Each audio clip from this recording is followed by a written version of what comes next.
Today we hear the Samson Q7 and I'll tell you my favorite places to use this great budget mic.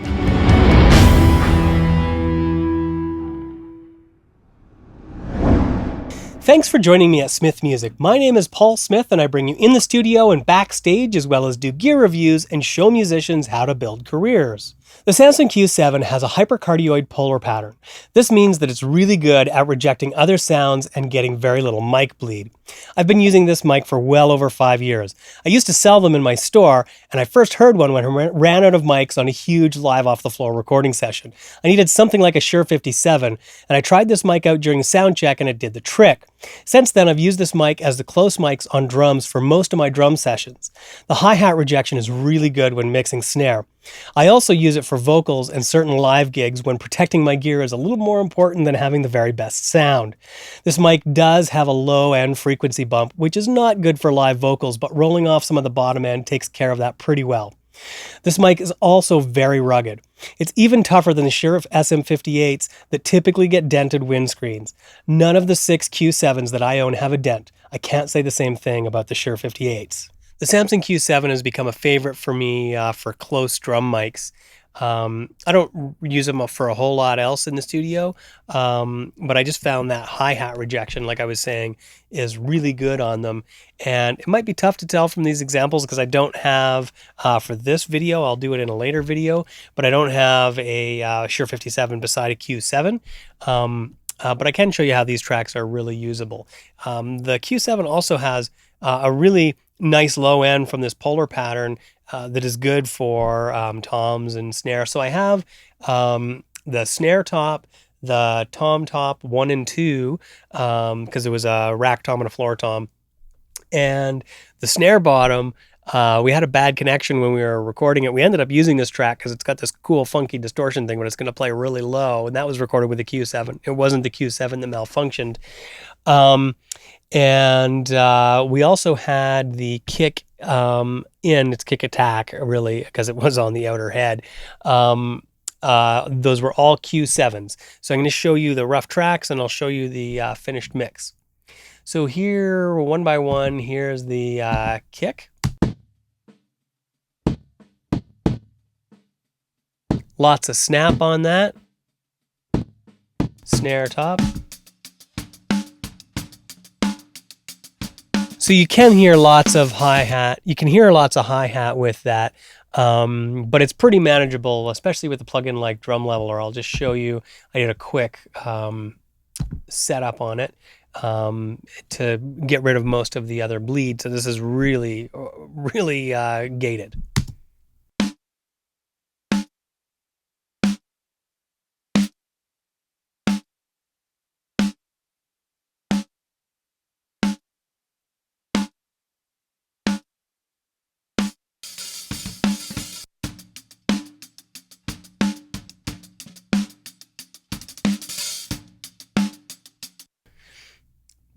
So you can hear that's pretty manageable to be able to gate that out. And Drum Leveler is a really good gating plugin.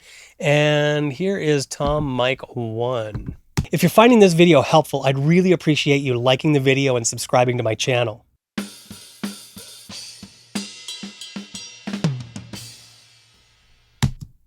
Pretty good for rejection. And here's Tom 2.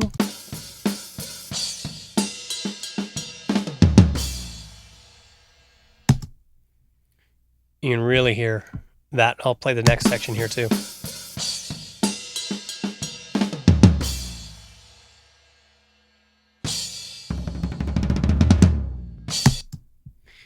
And this is only one tom mic. I'm recording with 2 tom mics here. I have a large diaphragm condenser underneath. I think it was an Audio-Technica 2035. Not a hugely expensive one, but super nice. So just these close mics will sound like this.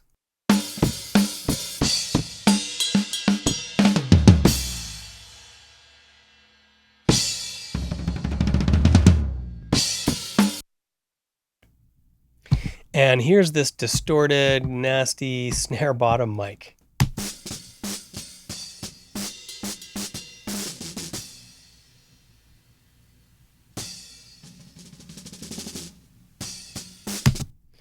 I do think we used a little bit of that because sometimes I really distort a snare drum, and this one really distorted all by itself. Now here's all the raw drum tracks just to give you some perspective. Using a whole bunch of mics and room stuff, and I've kind of messed up my panning. And this is all raw for everything. Here we go.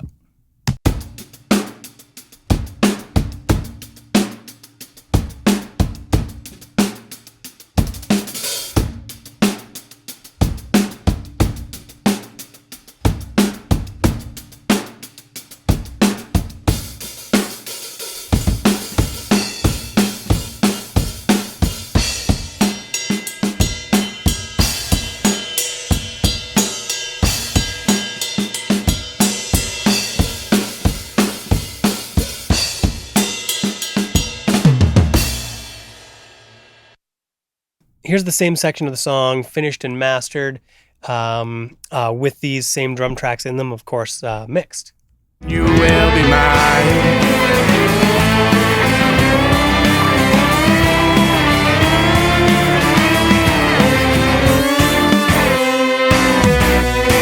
Babe, I've gone insane from all this cocaine. It burns a hole through my brain. Paranoia is setting in. I'm getting out while I can, but I'll send you a line, let you know I'm doing just fine. I'll send you a line. Don't you worry, baby. Again, you will be mine. Overall, you can't go wrong with owning a few of these mics. They're really more cost-effective, tougher, better sounding in some applications than their sure competitors. Does this mean that I won't use 57s or 58s anymore? No, I still love my 57s and 58s, but these mics go places the Shure ones can't. I'd love to hear what you use for dynamic mics in the comments. If you have questions about the Q7, post it in the comments and I'll be glad to answer it. To find links to any equipment or software used in the video, check out the description.